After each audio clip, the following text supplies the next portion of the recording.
Żewġ irġiel tresqu l-qorti tnejn filgħodu akkużati li attakkaw lil xulxin biskieken fit-triq fl-Imsida.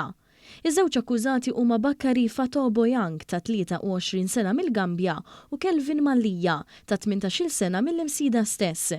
B'tal-ewwel jispiċċa jsofri ġrieħi gravi f'waħda minn widnejh. Il-prosekuzzjoni mmexxija mill-Ispettur Rodri Cattard spjegat li l-Pulizija rċiviet rapport ta' ġlieda fi triq il-Prinċipessa Margherita il-ħadd wara nofsinhar. Meta l-uffiċjali marru fuq il-post sabu wieħed mill-akkużati li aktar tard ġie identifikat bħala Boyang biġrieħi fil-widna l-leminija u indikalhom lil Mallija bħala dak li attakkah b'sikkina.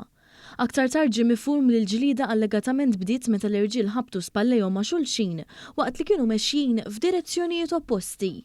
L-ispettur qal li x-xhieda li jindikaw li l-Boyang allegatament ħareġ sikkina li kienet imdaħla fiċ-ċinturin.